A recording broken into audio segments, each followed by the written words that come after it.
The low birth rate continues to be a global problem, with many looking for a solution.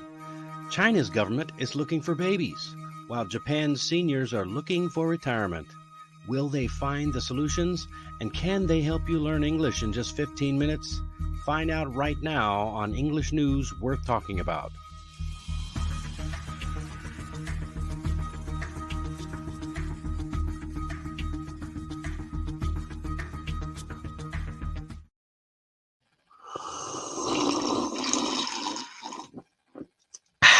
Hey, it's Dennis Wilborn, the former sailor turned entrepreneur and English coach. This is all about English and English news worth talking about. And if you're dying to know what it's all about, then you are in the right place. On this show, I break down some of the most popular news stories chosen by my clients to help you reach your English learning goals faster. Join me Monday through Friday for a fresh look at the news in English and why it's worth talking about. Be sure to stick around to the end for a new expression to spice up your speech in our idiom for the day.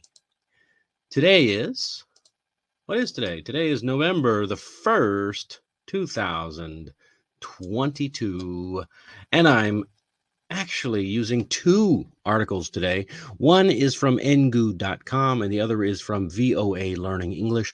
Both are great places to find articles and other study materials for English learners. And yes, they are both free to use, which is why I use them, because I like free. Before we get started, be sure to subscribe and smash the like button to feed those hungry algorithms. Now, as much as I tried to escape it, we are back to more news about the birth rates and aging workforces. Let's see what it's all about. All right, the first bit of news we have for today comes from VOA English Learning. Chinese officials are asking newlyweds in China, where is the baby? Or where is baby? They just took the the article out of that sentence. They took the article out of the article. This article is from October 30th, just a few days ago, a couple days ago. Wow, amazing. Here we have in a picture, there's some students at a training program for domestic helpers practicing on dolls how to take care of those babies in Beijing. But who are they going to take care of? That's the problem. So after years and years, from 1980 to 2015, China is now suddenly appearing to be worried about dropping birth rates after their one-child policy for those long years, 1980 to 2015. That's a long time of only having one child.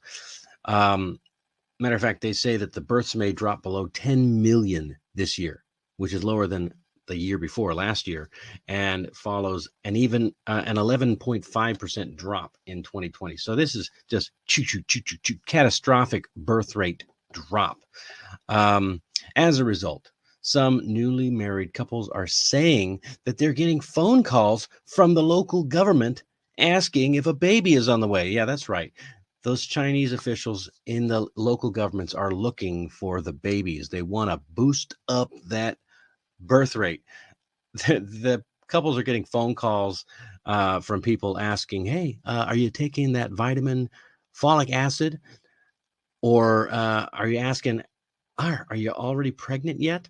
This was actually reported on the Chinese social media service Weibo, or is it Weibo? I'm not really sure. I guess it's like Chinese Facebook. I'm not sure. Again, I don't use it. I can't get access to it here. Not that I would want to. Another lady called and asked the woman if she was already pregnant. Boy, look at that. Another caller asked if she was already pregnant. I love this one. You are married. Why are you still not preparing for pregnancy? The caller asked. She was then told, take time to have a baby. This is as the writer said that the calls had come from the regional government in Nanjing, something anyway. So a lot of people are commenting on this story, or were commenting on the story. That is until It was removed from the platform later that day. They do not mess around. If there is anything that they do not like seeing, that when I say they, I'm talking about the Chinese government officials. If they say something they don't like, they are going to yank it off that social media platform. Sound familiar? All right, this story comes just a week after China's President Xi Jinping said the country would put in place a plan to raise birth rates and increase the population. Now, a lot of people are complaining because they say the zero COVID policy is not really helping them get in the mood to have babies. The policy is only permitting, uh, basically, it doesn't permit anybody out. It permits the government to put strong controls in place to limit the spread of COVID-19. Yeah, there are people locked in their houses. I knew people in Shanghai locked in their houses for months. Months. Whew, that is rough. That is rough. Um, Now, experts are saying that the restrictions have some people worried about raising children in a place where the government has such strong rules. I know a few people in China, and they are not enjoying life raising babies, primarily because they don't get a say in how they can raise their babies. Once the children get to a certain age, they are required to go to school. They spend all day at school. They are not allowed to have any say in what the children learn. And what the children learn is primarily whatever the government says they're supposed to learn. Now, if that's the kind of situation that you like for your kids, well, congratulations. You can move to China or United States, because apparently they like that thing in the United States and Canada and several other places. This is why I'm not a big proponent of government schools. Yeah, in addition, uh, the comments from Chinese leaders at a recent Communist Party meeting in Beijing have women worried that they will not have the same rights as men in the future. Now, what does that mean? Well, some women are saying that they might not be able to get their abortions. They might not be able to get easy divorces. They might not be able to have the same rights to work because, hey, if the government is cracking down saying, hey, have those babies, what else are they going to do? They are already implementing a rule that China Health has already said in August that China will discourage ending pregnancies that are not medically necessary. Ending pregnancy, that's another way to say abortion. Also, a new law places a 30-day cooling off period on husband and wife seeking to legally end their marriage. That's also called divorce. So instead of getting an easy divorce, they now have to wait for 30 days. So let's take a look at the words in this story. Here we go. The words in this story. Regional. Regional. The article mentioned a regional government. This is an adjective. It means related to a part of the country that is different or separate from the others for some reason. Reason. Okay, so regional is adjective. The noun would be region. So I believe the article mentioned the regional government of Nanjing. Next word, couple. Two people who are married or who are together. You know, you two sound just like you did sitting in my shop as kids. Like an old married couple. Like an old married couple, that's right. Okay. And the next one is discourage. Discourage is to make something less likely to happen. The government is going to discourage women from getting abortions, Way basically. back in the old days, plantation owners, they imported a snake to discourage the escape of slaves. Way back in the old days, well, they used to discourage the escape of slaves. And what do they do to discourage that? They got some snakes that will do it, I guess. If you are afraid of snakes, which believe me, I am. I don't like snakes. I don't like them at all. Yuck. All right, let's take a look at Engu.com. Engu.com is our old favorite. Okay, the headline reads, number of elderly workers in Japan reaches a record high. I'm not going to spend as much time on this article as I normally would. Let's just brush through the vocabulary very quickly. Vocabulary: account for. The tour. Let's see. To be a part of the total of something. This includes the word count. Okay. Account for. The tourism industry accounts for around 15% around 15% of Spain's GDP. So this is a phrasal verb. When would you use this? You would use this when you are talking about a part of the total of a thing. Um, my eating out, for example, eating out accounts for uh, let's say 10% of my total household budget. I don't think it's that. I sure hope it's not that. I better talk to my wife. Life expectancy, the number of years a person or animal is expected to live. Life expectancy. Life expectancy in Japan is higher than most countries. As a matter of fact, I think the life expectancy in Japan is probably the highest in the world. They have more people over 100 than anywhere else. Proportion. Proportion, a part, share, etc. of something considered in relation to a whole. Blah, blah, blah, blah. That's a word salad. The proportion of greenhouse gases in the atmosphere has been rising over the last few decades. Is that so? I'm not sure about that. The proportion, the amount, the share of something. You can also say, I prefer a plate with a larger proportion of meat than vegetables. The next one is pressure. Pressure. Oh, pressure. Stress. Stress or difficulty caused by having too many demands on time, energy, resources, etc. Do you feel pressure in your life? A lot of people do. Personally, I have a tight deadline for this project, so I'm under a lot of pressure these days. Under a lot of pressure. Yeah, I have a tight deadline myself. I'm under a lot of pressure to get a video done every single day. Of course, it's self-imposed pressure, so I don't mind that much. The next one is welfare, money or help given by the government to those who need it. Finland, that's a noun, by the way. Finland is said to have one of the best welfare systems in the world. Does your government have a welfare system? Does your government give money to help those who need it? A lot of different countries do. And next up, amend. Finally, amend, to make changes to a document, law, or agreement in order to improve it. In 2018, the UK amended the law to allow doctors to prescribe medicinal cannabis. Wow, medicinal marijuana. Interesting. Amended. Basically, it means to change a document, to amend a document, amend, to make a change. All right, this is a very long article. It's not that long, but I don't want to get too long into it. The number of elderly workers in Japan reached a record high of 9.09 million in 2021.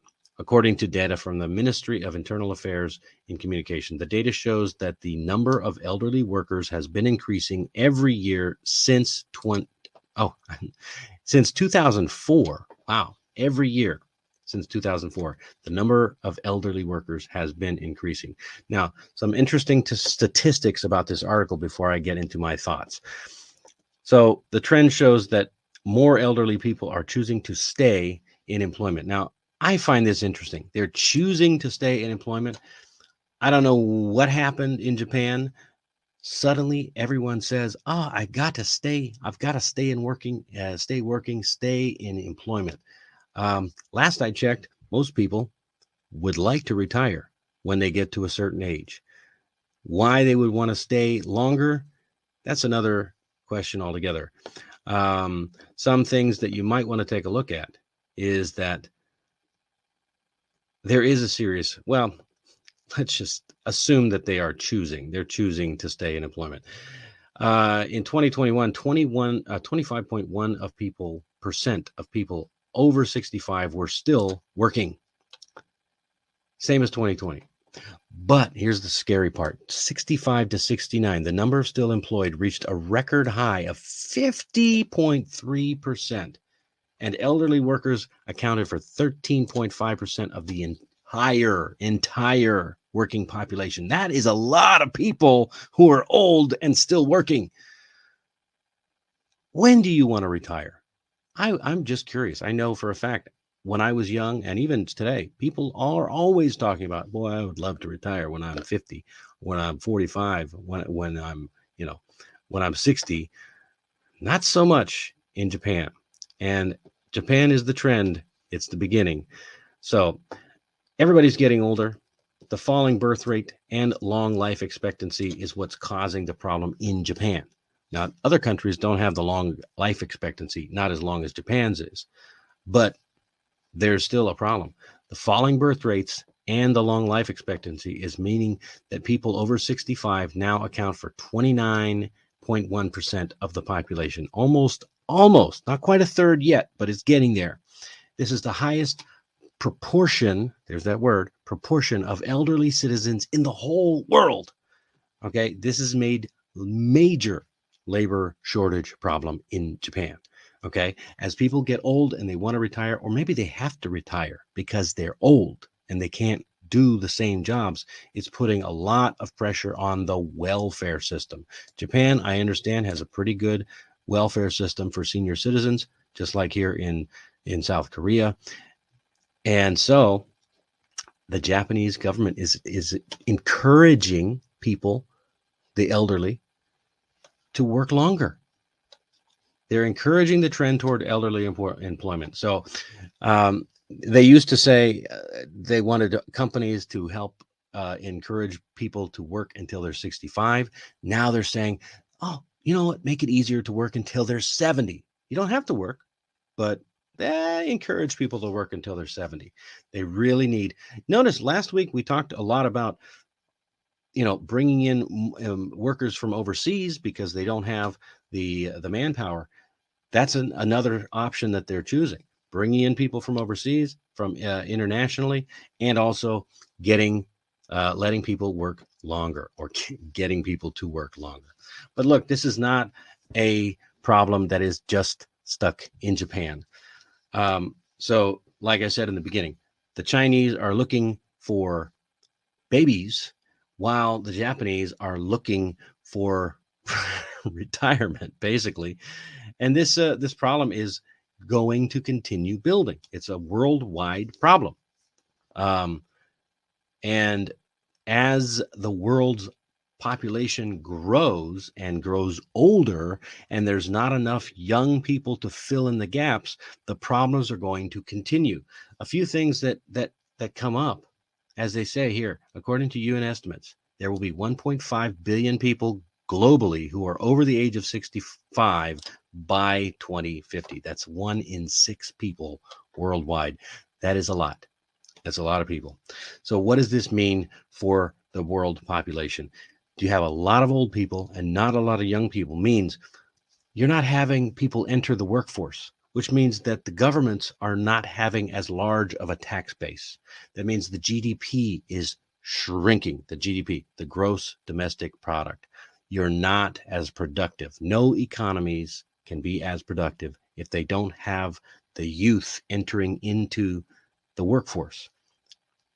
Also, without that additional tax base, that puts a greater strain, as they mentioned in this article, on the welfare system, the social welfare of the senior citizens. You can't pay if you don't make more babies. Basically, if you like the welfare system, if you really enjoy the idea of having welfare and all of that stuff, you got to have more children, more young people for the government to steal their wealth from so that they can give that wealth to the senior citizens. That's the only way that a system like this works. Welfare doesn't work without having some people to steal from to give to other people. So a lot of people in the world are looking to Japan to see how they solve the aging population problem, because so many other countries have the same problem. The question is, what is the solution? I see that right now there's 2 solutions that are being presented to the world. You've got the semi-free market solution of work a little bit longer and count on that social welfare system. And then there's the kind of totalitarian system of, hey, bring, bring, where's that baby? You need to pop out a few more kids because we need to keep pumping up that economy, right? You're going to keep pushing that It's kind of funny to me that the Chinese officials were worried, or the Chinese women were worried that they weren't going to have the same kind of rights that they might. And the first question I ask is, who has rights in a communist country? Really? I mean, it's the illusion of rights, perhaps, but now they're starting to see totalitarianism, authoritarianism. They could just call you up and say, you need to up the work there. You need to increase your quota of babies. I'm not sure if you're going to find any solution. But, oh, and by the way, no divorce, no abortions. We need those babies. So, which solution do you want to embrace? Working longer or totalitarianism? Or is there another solution?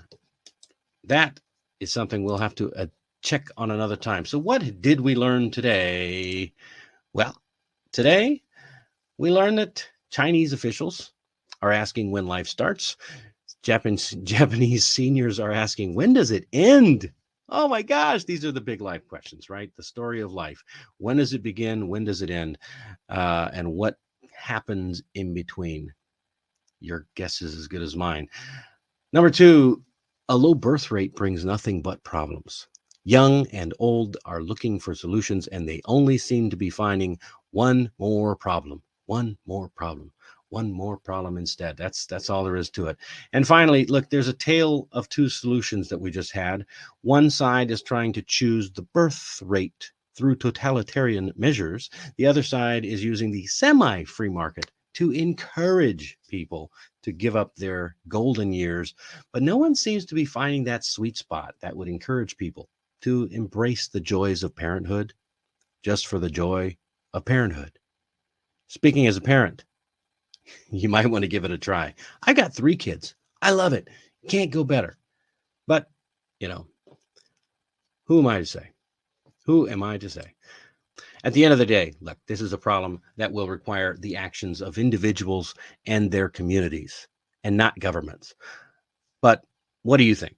I'd love to hear what you'd suggest. So leave a comment down below. And please remember to have a civil discussion in the comments, because civil discourse is the only way to solve our problems. And if you enjoyed this video, let me know what you like best. Remember to smash the like button and subscribe so you don't miss an episode. With that, let's move on to our idiom of the day. Bird's eye view, the idiom of the day, bird's eye view. What is a bird's eye view? Well, just like it sounds, it is an overview. It is seeing something from above, a broad view of a particular situation, the large picture of something. Are you getting the idea? Okay. If you're, just imagine you're a bird. If you can see things from a larger perspective, you're getting a bird's eye view. So where did this come from? Since around 1600 or so, the expression bird's eye view has been used both literally and figuratively. The expression refers to perceiving things like birds. Before the widespread use of airplanes, people used it to describe an entire aerial perspective. So like you'd go up to a tower, a high place. Now, according to word historians, the phrase may have been frequently employed by navigators, cartographers. Those are people who make maps. Navigators are people like me who navigate on ships. And other people who were experts, and that frequently allude to remote or abstract viewpoint. So it's not always about a high viewpoint. Sometimes it's an abstract, like in the mind's eye. Now, as composers and sailors and others interested in navigation activities were having a bird's eye view, were becoming popular, this expression gained more prominence over time. The idea grew prevalent as commercial aviation and satellite technology were made possible, and the expression, therefore, has remained popular in the world. And so, thank you very much for joining me today. And we got what I'd say a bird's eye view of one of the bigger problems facing the world. And when it comes to problems, I always suggest you start with the small ones first. My small one is that I am out of coffee. All right, now I'm out of coffee. And you can help me with that problem by clicking the link to buy me a coffee. It helps to support me and shows me that you support my work. And that, ladies and gentlemen, is all the time that we have for today. Don't forget to like and share this video, show it to your friends, and thank you for joining me. I will see you tomorrow. Thank you for watching, and don't forget your homework. Share this program with just one of your friends, and be sure to subscribe and hit the bell so you stay up to date. If you want to join the conversation yourself in a one-on-one or group class, check out my page on Amazing Talker, and your news may end up here too. As always, remember, learning is meant to be an adventure. That's what life is all about.